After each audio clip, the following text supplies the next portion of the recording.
جتنی مخلوق ہے وہ زندگی گزارنے کا طریقہ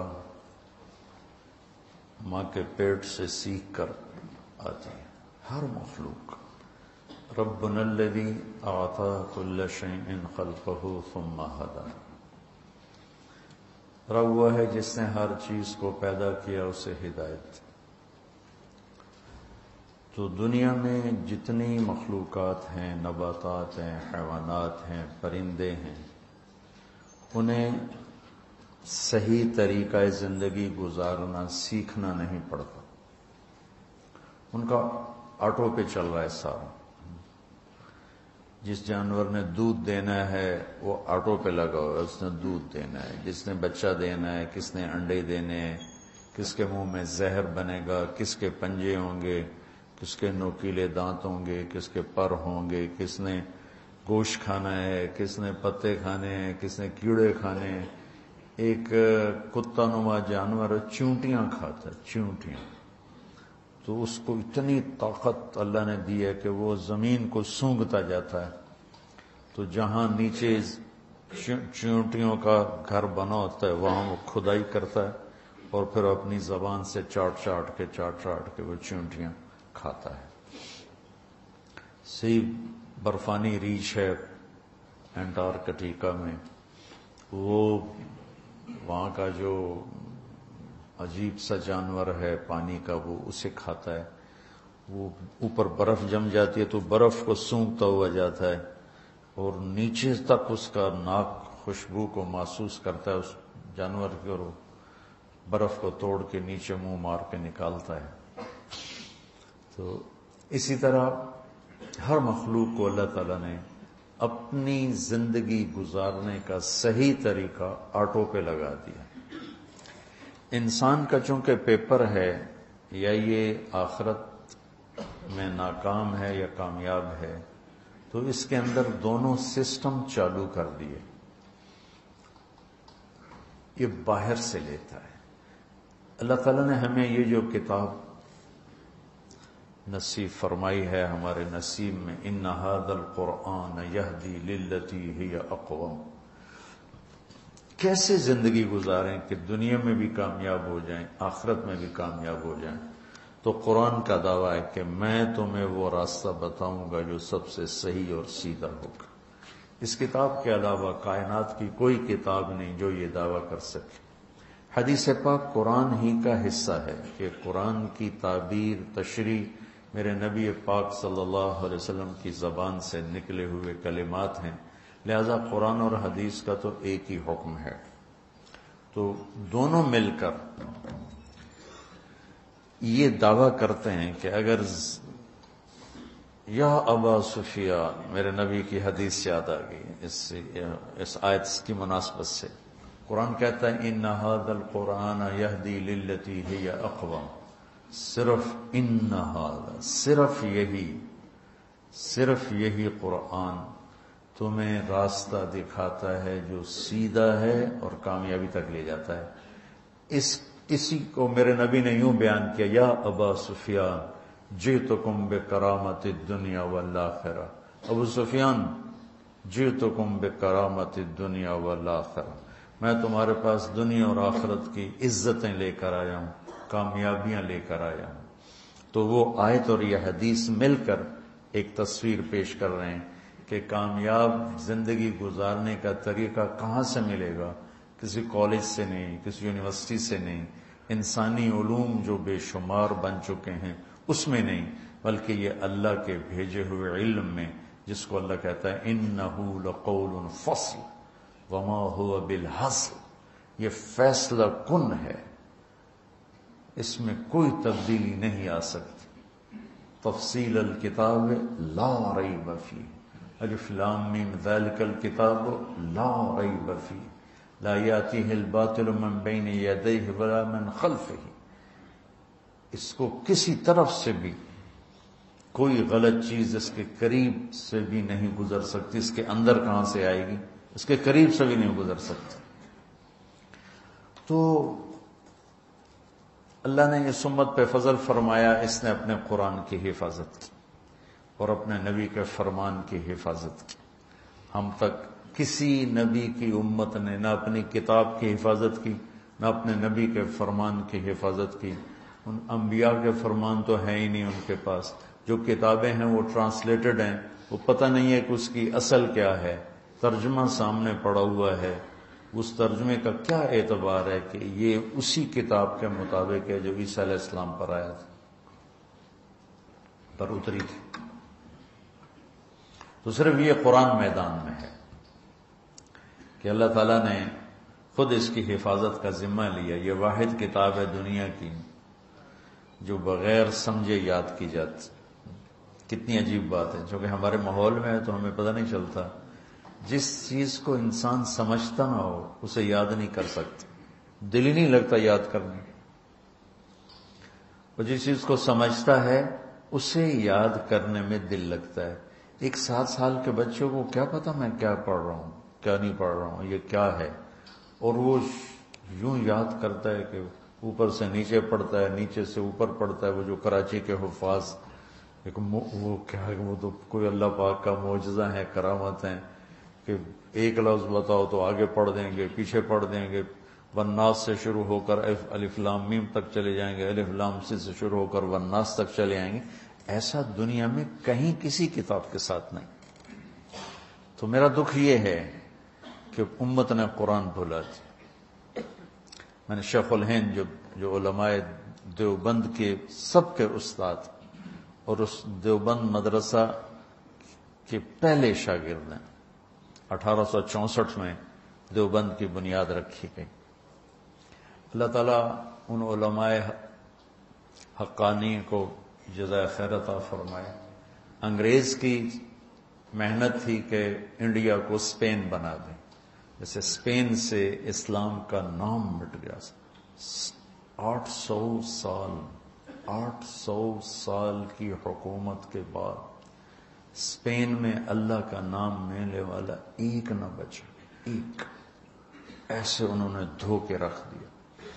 اور وہ قرطبہ کی جامع مسجد جہاں علامہ قرطبی جیسے بیٹھ کے تفسیر بیان کیا کرتے تھے، وہ ساری گرجا بنی پڑی. صرف محراب کے پاس تھوڑی سی جگہ انہوں سے کور کی ہوئی ہے، بس اتنی جتنی یہ 2 پلر ہیں، ایسے کر کے انہوں نے باڑ لگا دی ہے. وہ محراب اپنی اصل جگہ میں بالکل درمیان میں انہوں نے گرجا بنا دیا. بت رکھے ہوئے ہیں، تصویریں ہیں. مسجد کے در و دیوار روتے ہیں، نوحہ کنا ہے کہ ہائے مسجد مرثیہ خواہ ہے کہ نمازی نہ رہے. مرثیہ تو مسجد قرطبہ کا میں دیکھ کر آیا ہوں. تو انگریز کی یہ محنت تھی کہ یہاں سے دھو دیا جائے اسلام کو. اللہ علماء دیوبند کے درجات بلند فرمائے. 1864 میں پہلے یہ حضرات جنگ آزادی میں شریک ہوئے، اور شاملی جہاں علماء دیوبند نے جہاد کیا، حافظ ضامن شہید ہوئے اور کوئی بڑے بڑے شہید ہوئے، کچھ بچ گئے. وہ شاملی اب ایک بہت بڑا قصبہ بن چکا ہے. میں 89 میں وہاں گیا تھا. تو جب سیاسی طور پر پوری مات کھا گئے اور قوت ہاتھ سے نکل گئی، کیونکہ اپنے ہی جب غیر بن جائیں، کسی کی غداری سے ملک نہیں ڈوبتا، کسی ایک کی غداری سے. وہ ایک دیگ کا چاول ہوتا ہے، سارے ہی بگڑ چکے ہوتے ہیں، تب تباہی آتی ہے، تب غداری بھی اپنی قوت دکھاتی ہے. ورنہ ایک آدھ کی غداری سے قوم ہو تو اس سے کچھ نہیں ہوتا ہے. تو ذرا میر جعفر نہیں، سارے اسی کا شکارہ بن، میر صادق نہیں، سب ایسے ہو چکے تھے. تو وہ جنگ آزادی اپنوں ہی کا شکار ہو گئی. ایک رجب علی تھا، ایک نجف خان تھا، ایک الہی بخش تھا، ایک شجاع الدولہ تھا. یہ لوگ تھے جنہوں نے دلی کا راستہ صاف کیا انگریز کے لیے. تو اپنے ہی تھے. اس کے بدلے میں رجب علی کو انہوں نے اتنا سونا دیا کہ اس نے امبالے میں پورا ایک فوارہ سونے کا بنایا جس میں شراب نکلتی تھی. وہ کمبک شام کو بیٹھ کے شراب پیتا تھا اپنے ساتھیوں کے ساتھ، وہ پانی کی وجہ وہ شراب نکلتی تھی. تو اس طرح جب قوم ڈوبتی ہے، اس کے افرادوں کے ضمیر بک جاتے ہیں، تو پھر ملاح کشتی کے پھٹے ٹوٹ جائیں تو ملاح کہاں پار لگائے گا اسے؟ تو ہندوستان کی قیادت اور وہاں کی جو ریاستیں تھیں وہ اپنی استعدادیں ختم کر چکی تھیں، تو اللہ تعالیٰ نے چند لوگوں کے دل میں ڈالا کہ اب اسلام کو بچایا جائے، اب پھیلانے کی بجائے بچانے کا فکر تھا۔ تو 1864 میں مولانا قاسم صاحب نانوتوی رحمۃ اللہ تعالی علیہ نے دیوبند میں ایک چھپر ڈالا، مسجد بنائی بغیر چھت کے، اور ایک چھپر جس میں ایک طالب علم اور ایک استاد اور ایک انار کا درخت۔ 89 میں وہ انار کا درخت میں دیکھ کے آیا تھا، وہ 1864 اور میں گیا تھا 1999۔ 100 سال سے اوپر انار کا درخت 15-20 سال کے بعد خشک ہو جاتا ہے۔ ہم تو ہمارا باغ تھا انار کے، والد صاحب نے لگایا تھا، ہم تو سنبھال ہی نہ سکے، پھر ہم نے اکھڑوا دیا سارا۔ تو وہ 15-20 سال سے اوپر انار کا درخت نہیں جاتا، خشک ہو جاتا۔ تو اس انار کو 100 سال سے اوپر ہو چکا تھا اور سر سبز کھڑا ہوا تھا۔ چھتے والی مسجد کہتے ہیں جہاں، وہ مولانا سید خان صاحب، میں اور کچھ اور ان کے ساتھی، ہم وہاں دیوبند گئے تھے، تو وہاں وہ انار کا درخت دیکھا تھا تھوڑا سا۔ اور بعد میں پتہ نہیں کس کے دل میں آیا کہ یہ تو لوگ اس کی اب وہ کوئی عقیدت میں پتے لے رہا ہے، کوئی کچھ لے رہا ہے، انہوں نے کاٹ کے پھینک دیا۔ میرے جی میں تھا کاٹتے نہیں، ویسے اس کی حفاظت رکھتے تھے، ایک تاریخی چیز ہوتی، یادگار ہوتی، جب تک کھڑا رہتا، اتنا غلوب بھی ٹھیک نہیں ہے۔ تو 1864 میں استاد کا نام محمود احمد اور شاگرد کا نام محمود الحسن، اور کسی کو نہیں پتا کہ کتنی بڑی تاریخ بننے والی ہے۔ مولانا ظفر علی خان رحمۃ اللہ علیہ بہت بڑے شاعر گزرے ہیں، زمیندار اخبار نکالتے تھے، ان کا شعر ہے: شاد بادو شادزی اے سرزمین دیوبند، ہند میں تو نے کیا اسلام کا جھنڈا بلند۔ ہندوستان تو بدعات اور رسومات اور جہالت علم سے مناسبت ہی کوئی نہیں تھی۔ سب پیروں فقیروں، جو جاہل، پیر فقیر تو ہمارا سرمایہ ہے، پر جو صحیح ہوں، لیکن وہ جاہلوں سے جڑے ہوئے تھے۔ تو شاہ ولی اللہ رحمۃ اللہ علیہ پہلی ہستی ہیں جو انڈیا میں حدیث کو لائے، ورنہ فقہ اور منطق مجھے آج تک سمجھ میں نہیں آیا کہ منطق کی ضرورت کیا ہے علم دین کے اندر، مجھے نہیں سمجھ میں آیا۔ یا لیت شعری، کوئی مجھے سمجھا دے۔ تو شاہ ولی اللہ رحمۃ اللہ علیہ پہلی ہستی ہیں جو حدیث کو لے کر آئے، اور لہذا جتنے یہاں حدیث کے سلسلے میں شاہ ولی اللہ پر مل جاتے ہیں، مطلب میرا سلسلہ محمد عبداللہ، خیر محمد یاسین، جو میری قراءتن ہے، ایک ہے اجازتن، وہ بھی بتاتا ہوں۔ محمد یاسین، محمود الحسن جن کو شیخ الہند کہتے ہیں، محمد قاسم، عبد الغنی، محمد اسحاق، عبد العزیز، شاہ ولی اللہ، اور جو میری اجازتن ہے وہ عزیر گل، محمود الحسن۔ اس طرح 3 واسطے بیچ میں نکل جاتے ہیں، میرے نصیب میں تھا عالی سند ہونا۔ عزیر گل، محمود الحسن، محمد قاسم، عبد الغنی، محمد اسحاق، عبد العزیز، شاہ ولی اللہ۔ شاہ ولی اللہ پہ دیوبندی، بریلوی، اہل حدیث سب کی حدیث کی سند ان پر آ کر اکٹھی ہو جاتی۔ تو اللہ تعالیٰ نے مولانا قاسم نانوتوی رحمۃ اللہ علیہ کے ذریعے سے 1864 میں ایک چھوٹی سی بنیاد قائم کی، جس کو اللہ تعالیٰ نے اتنا بڑا درخت بنایا کہ انگریز کی ساری سازش ناکام ہونے کے پیچھے دیوبند اور اس کے علاوہ اور جنہوں نے، صرف میں دیوبند کی بات کہوں تو یہ ناانصافی ہوگی، دیوبند اس میں سر فہرست ہے، اور سر فہرست میں بہت اوپر ہے، اور باقی مخلصین نے جو محنتیں کی تو اللہ تعالیٰ نے یہاں اسلام کو باقی رکھا، اور آج ہم اس خطے میں مسلمان بن کر زندہ ہیں۔ یہ اس وقت کے ان مخلصین کی محنت ہے جس میں علماء دیوبند کا ایک بہت نمایاں کردار ہے، اور ہم انہی کے شاگردوں میں سے ہیں۔ اہل السنت والجماعت کی ترجمانی جو انہوں نے فرمائی اور کی، ہم اس کو زیادہ صحیح کہتے ہیں، اور باقی سب کا احترام کرتے ہیں، سب کو عزت دیتے ہیں، سب کے لیے اچھے جذبات رکھتے ہیں، کسی کے لیے نفرت، کسی کے لیے کفر کے دعوے کرنے سے ہم بیزار ہیں اور بری الذمہ ہیں۔ تو شیخ الہند رحمت اللہ علیہ کی میں بات آپ کو سنا رہا تھا، یہ پہلے استاد بنے، پہلے شاگرد بنے، پھر پہلے استاد بنے، پھر یہ شیخ الحدیث بنے۔ یہ مالٹا میں قید ہوئے تو وہاں سے واپس آئے تو فرمایا کہ 3 سال میں نے غور کیا ہے کہ امت کے زوال کے 2 سبب ہیں، ایک قرآن سے دوری اور ایک آپس کے لڑائی جھگڑے اور اختلاف۔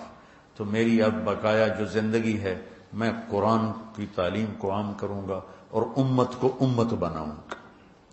یہ محمود الحق تو دیوبندیت کا پیغام ہے کہ امت امت بنے، لیکن ہم ہی اگر فرقہ واریت کو ہوا دینے لگ گئے تو پھر حق گوئی کہاں رہ گئی اور امت بنا کہاں رہ گیا۔ تو اللہ نے اپنے فضل سے ایک سلسلہ شروع کروایا۔ 1999 میں میرا خواب تھا کہ ایک مدرسہ ہو جس میں عربی تعلیم ہو، وہ بچے ایسے ہوں جن کا قرآن سے شغف ہو، حدیث سے شغف ہو، فقہ جہاں پر ہے وہاں چلی جائے۔ پہلا نمبر ہے قرآن، دوسرا نمبر ہے حدیث، اور تیسرا نمبر ہے فقہ۔ ہم نے الٹا کر دیا ہے، پہلا نمبر پہ فقہ ہے اور پتہ نہیں قرآن کس نمبر پر ہے اور حدیث کس نمبر پر ہے۔ فقہ غالب ہو گئی ہے، ہم فقہ سے بے نیاز نہیں ہو سکتے، لیکن ترتیب تھوڑا بدل دیں کہ پہلے قرآن ہو، پھر حدیث پاک ہو، پھر فقہ ہو۔ اب ہم قرآن سے زندگی سیکھیں، حدیث پاک سے زندگی سیکھیں۔ تو یہ جو میں نے رمضان میں چند دن نیت کی ہے کہ کچھ بات آپ کے سامنے لاتا رہوں گا کہ قرآن ہمیں زندگی کیسے سکھاتا ہے۔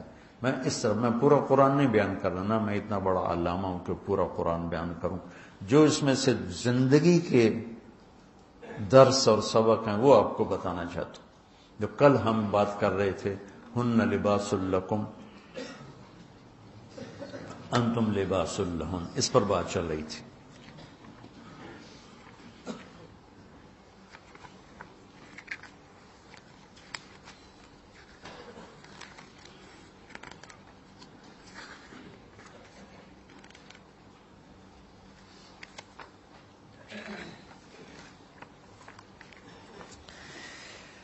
احل لکم لیلۃ اعوذ باللہ من الشیطان الرجیم، بسم اللہ الرحمن الرحیم۔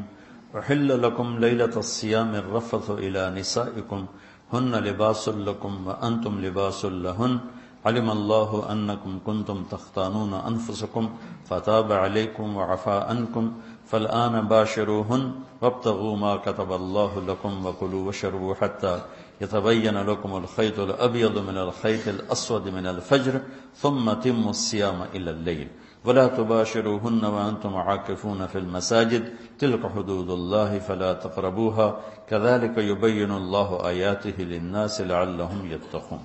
یہ ساری ایک آیت ہے، اس میں سے ایک لفظ میں لے کے بات کر رہا ہوں، کل بات کی تھی، آج پھر اسی کو آگے چلانا ہے کہ اللہ تعالیٰ نے جتنے انسانی رشتے بنائے ہیں، ماں باپ، بہن بھائی، چاچے تائے، دادا دادی، نانا نانی، ساس سسر، خالہ بھانجا بھتیجا، پھوپھی پھوپھا، یہ جتنے اللہ نے رشتے بنائے ہیں، ان میں سب سے اہم رشتہ خامد اور بیوی ہے۔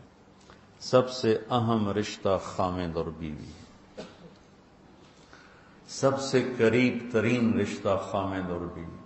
لباس سے زیادہ کوئی چیز میرے قریب ہے؟ آپ کے قریب لباس سے زیادہ کوئی چیز قریب ہے؟ بولو۔